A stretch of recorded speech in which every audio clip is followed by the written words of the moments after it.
This is the first episode of Absurd. The Absurd Podcast is what I called it. What is absurd? Absurd means like dumb or no. It means like stupid. Everything we say on this podcast is absurd, delusional, unrealistic until Sissy, I got my... it's not. That being said, I don't have guests, but then again, I do in a way. I have 50% of my kids here with me. So, I have my oldest one and my middle boy. They just came back from the first day of school. They loved it. Isn't it a dream to go back to school? Yeah, because I like to go back and learn. Okay. You too? Because then I have a career when I get to college. Well, you can have a career without, like, going to college. You know, Daddy's music, I learned from YouTube. YouTube, shout out YouTube, was my father figure, my best friend, everything. I relied on YouTube for all my skills. Even before music, I tried doing photography, messing with Photoshop, YouTube. I tried getting into t-shirt printing. Didn't have the money to buy the machine, so I made a DIY silk screen, basically. YouTube. I even got into crocheting. YouTube. So, and I made money from all three of them. What? Did you know YouTube has a YouTube channel? I'm pretty sure. You guys have any topics you want to talk about?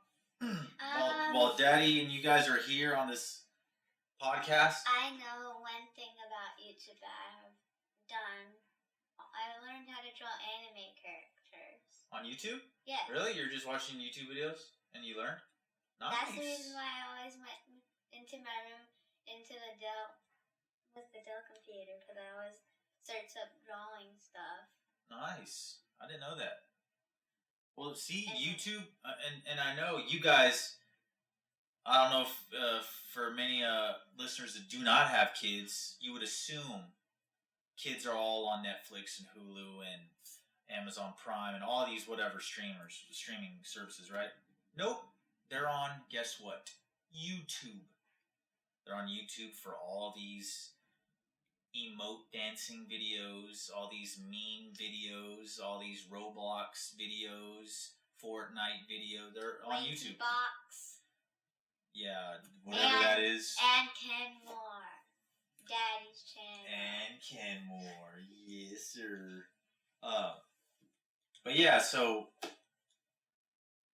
YouTube, I cannot emphasize that enough. That has answers to everything. YouTube also inspired me to get that I wanted a YouTube channel.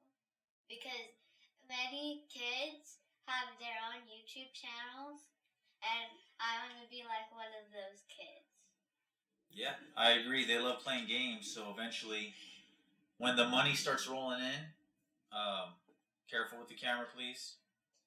And guys, make sure to subscribe to KENMOR so he can earn more money for us. Well, yeah, don't say it like that.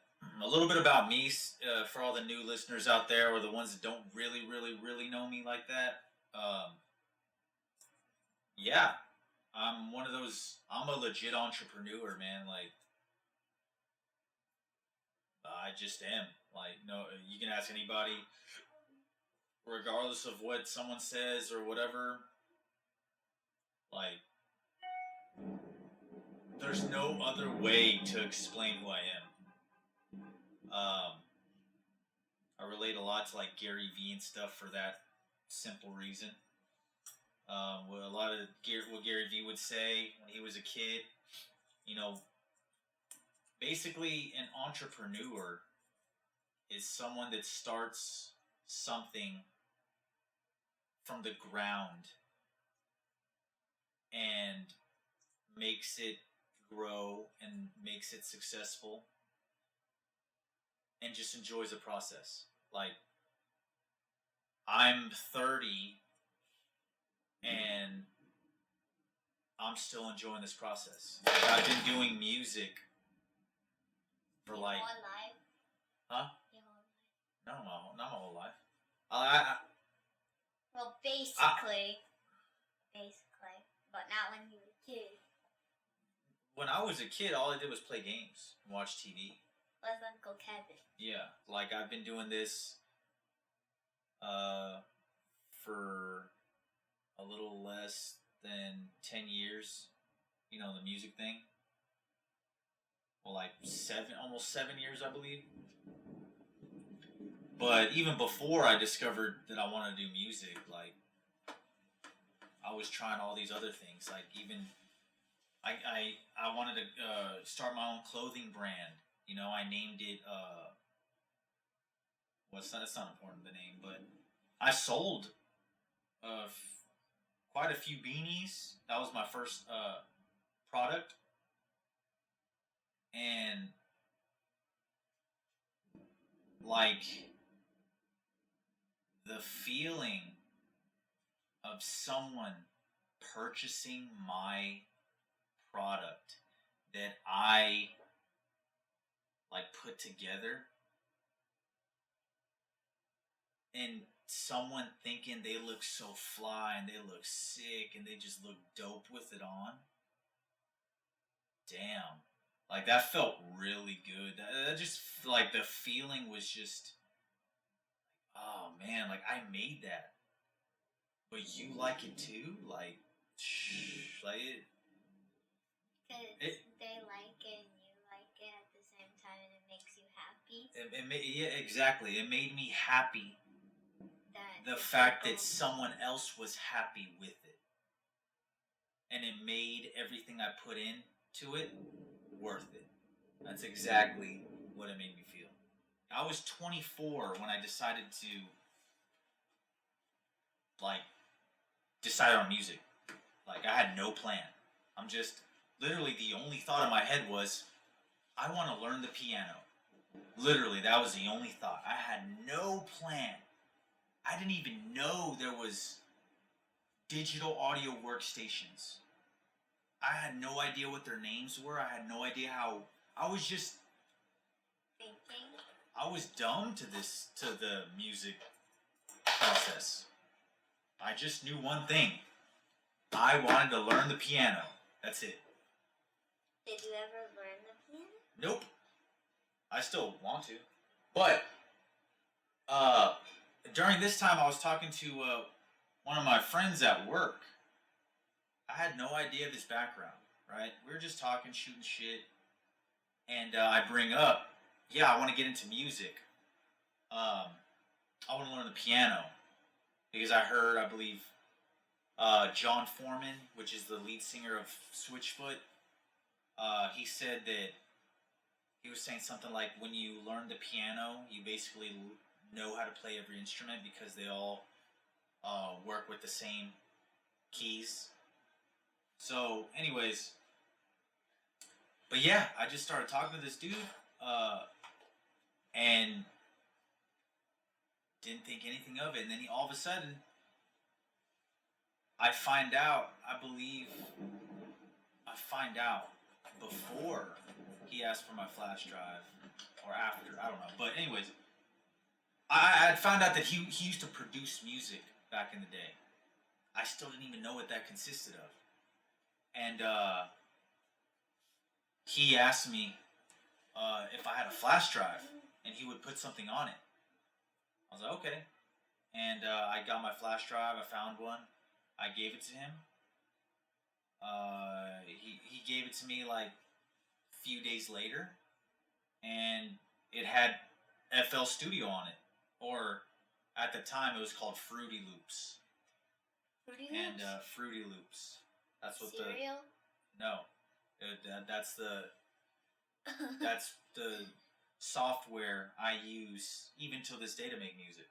The first name of it was FL Studio, means Fruity Loop Studio. That's weird. It is weird, huh? So, but yeah, you know, I opened it. I remember opening it on the laptop, and then I was like, I looking at it. I didn't even know what I was doing, but I saw the drum category, and I started messing with the drum category, and I was like, oh, so this is how they do drums on a song. Cool. That was it. I closed my laptop and proceeded to do Photoshop shit with photography. Notice I had a lot of things going on at once. That's what you want. And anyways, yeah, over time, I remember, and this might be crazy to a lot of you, but I remember taking a nap one day, and I don't know how or why, but in my sleep, or in my dreams, I guess you can say, I heard a beat in my head while I'm asleep. I've never heard this beat before, and it sounded so good. And then I woke up, and I was still playing it in my head, and I opened my laptop real fast because I was like, damn, I'm gonna forget this. I know that. So I started making a drum pattern of this beat that was playing in my head. And I mean, I never did anything with it, but that's basically how it started. And then, Is it still in your head? no, Addie, really? It's been like 6 years, 7 years. No. Since the beat was in your head? Yes. Plus, it was like many updates ago. So, many laptops ago too. So How yeah, many laptops have I don't know. The point is, yeah, and then, you know, of course, I listened to everything growing up, you know, like music wise, but my wife got me into the electronic dance music again, and I never really listened to it like I did at that time. I just heard, you know, Blue, you know, those little songs, or that are on Spotify. what's that like the classic ones, like damn, what's that Night of the Roxbury one? It's a classic. Damn it! All right, I'm gonna look it up because that's gonna drive me insane. Hold on. What is love? Baby, don't hurt me. That one. I mean, I only knew the classic ones, but I remember she showed me a song by a group called Cash Cash and Cruella. You know, those people. And I liked their songs, you know, and then I started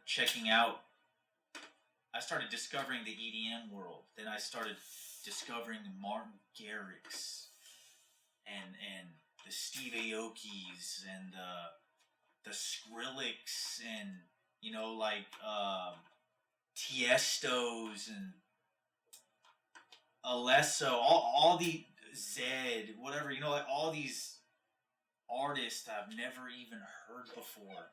I started discovering them. And then my mind just exploded. Because there was this whole other world that was hidden from me that I had no idea existed, that I now had access to. And then it was making more sense. Oh, and I forgot. I'm going ahead of myself. Before the whole EDM phase, I used to rap. That was like that was step one. When I decided I wanted to do music and then I got the software, I didn't really mess with it because I didn't know anything about it. The easiest thing for any musician to get into is writing lyrics. You don't have to play anything, right? You don't have to be skilled learning what a C flat sounds like or making a beat, right? You just write lyrics. You make sure they rhyme. So that's how I started. I wrote lyrics, I remember at work I was just writing. I've wrote my own songs even back in the day, like when I was like what 12 years old. So I've had that under my belt too. But as I was going through that process of being a rapper, uh, I quickly realized that I needed a beat, right? And beats are not cheap. So I was like, to save money, because I was already a husband and a dad, let me learn this software that I have so I don't have to pay for a beat. I can just make my own beat. And I've recorded a couple things with one of my boys that I'm still cool with till this day, but never released anything. It was just always like a fun, like, how do I do this? Okay, learning stuff. Then the whole EDM stage took place. Then I was like, holy shite. Right?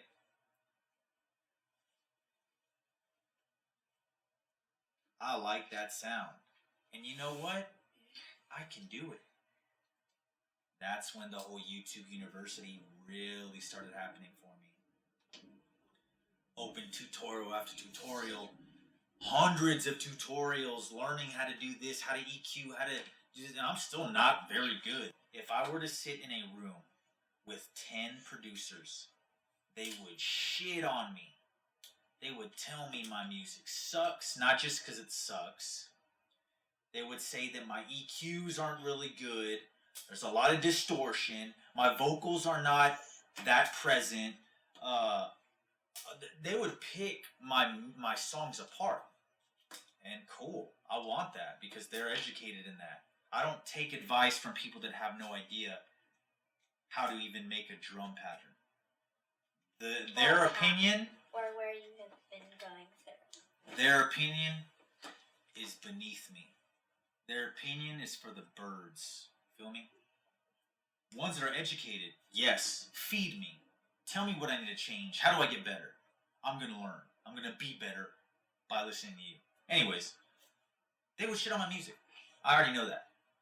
But what I also have going for me is my creativity, right? I'm very creative and very artsy. And the music that I've made, they're funny, they're relatable, they're not too serious that people have to like get uncomfortable. Like they put people in a good spot. Like they comfort people. They give them something to hold on to, something they can relate with in a scary world. And thus, I've made a few grand off my music. Mind you, 2020 was the first year. Remember, in 2020, I was gonna turn 30, so I was still 29. I want you guys to understand this. From 24 to 29, I was making music, never received one penny for my music. 5.5 years of making music. That's what I mean when I say you gotta love what you're doing, because money cannot be the fuel. Your love for it needs to be the fuel, right?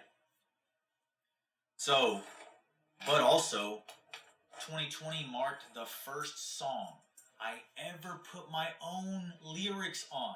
I'm no singer. I don't have the best voice in the world. I just sing in the car and stuff like that. That's it. A lot of Maroon 5, to be honest. I don't know why. But, anyways, yeah, I put my own vocals because I was like, I mean, we all have a voice. Like, I don't know how to sing. I don't know how to do vibrato and stuff like that, but like, I mean, I can talk. Like, so I'll talk in a, like, in a way that sounds good, you know? And that's how I did it. And through my networking, through my hustling, through the hard work, DMing, all that stuff, that first song I ever had a track blew me up. That's what opened the door for me. And then, that one was called I'm Essential.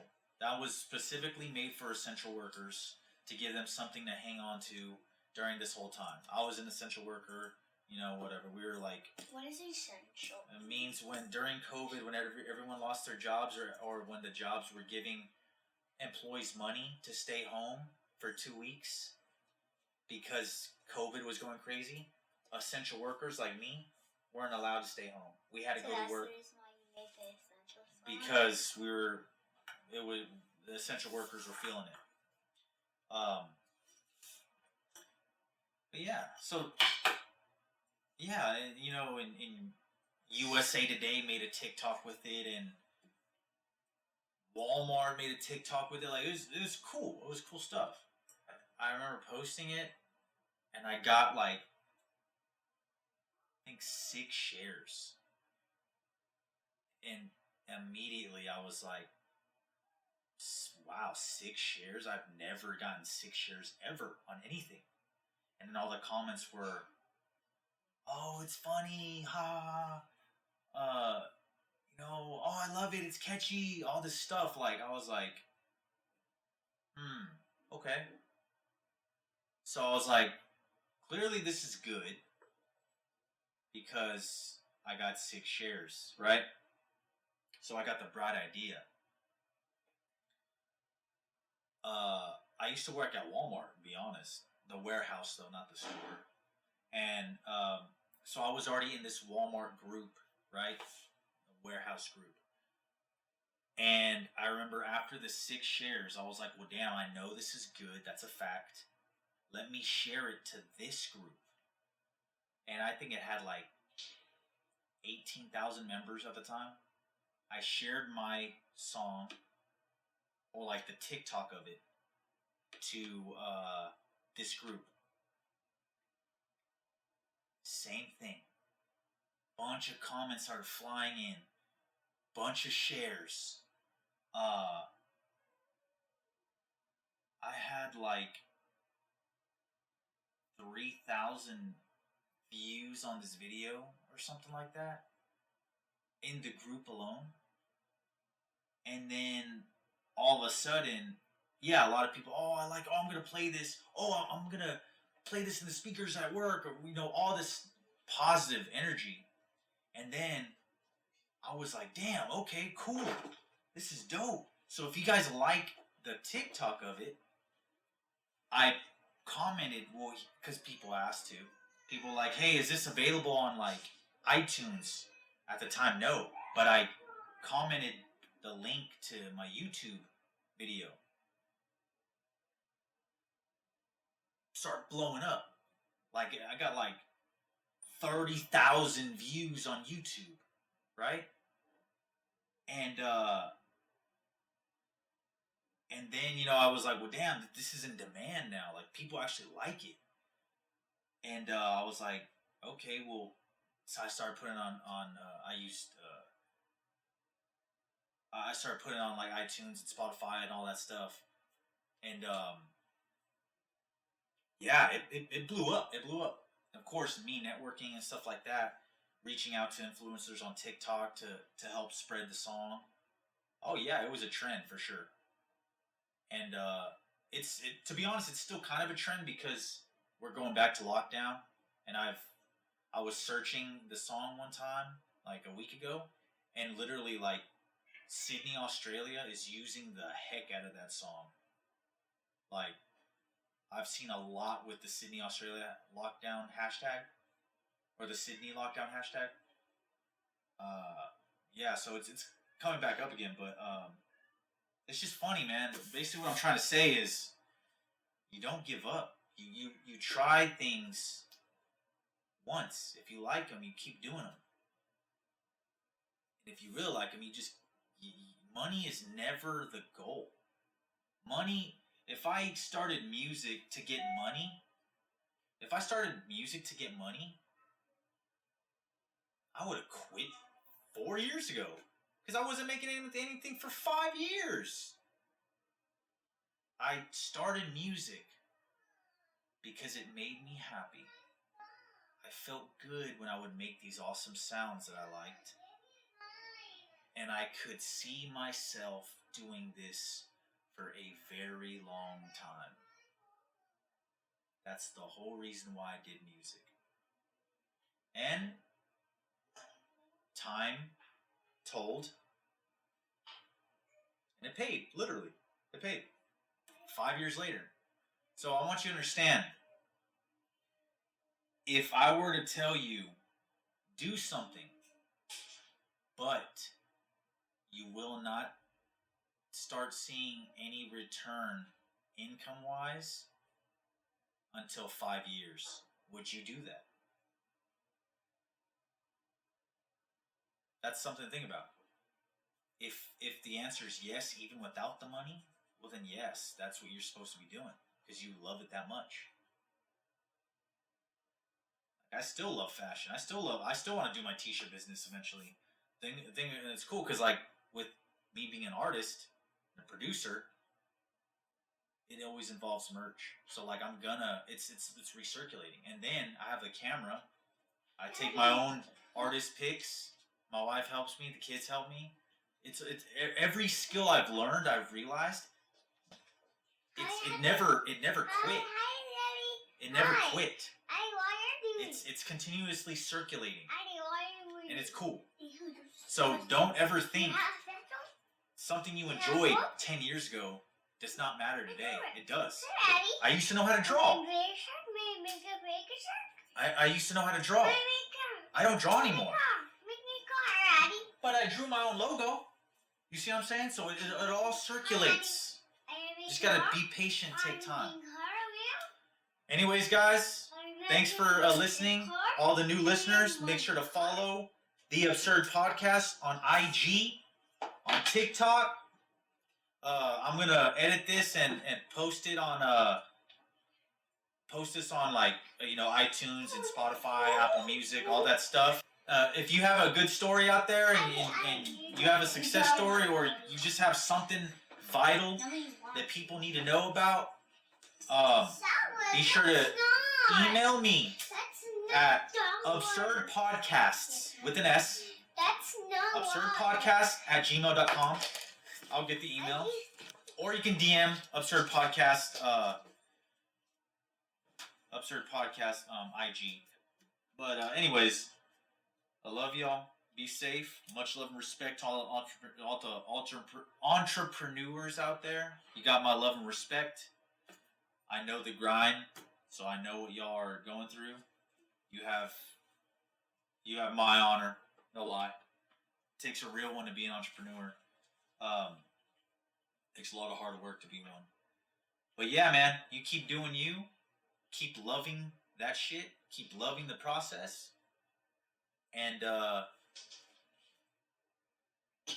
be optimistic about the future. If you love it, you ain't going to stop, and that's good. You'll get good enough to where it can be a source of income one day. Love y'all. Be safe. Check out my music. KENMOR on Spotify, iTunes, Apple Music, Amazon Music, Tidal, wherever it's available. Love y'all. Be safe. And this podcast, episode 1, was truly absurd. Love y'all.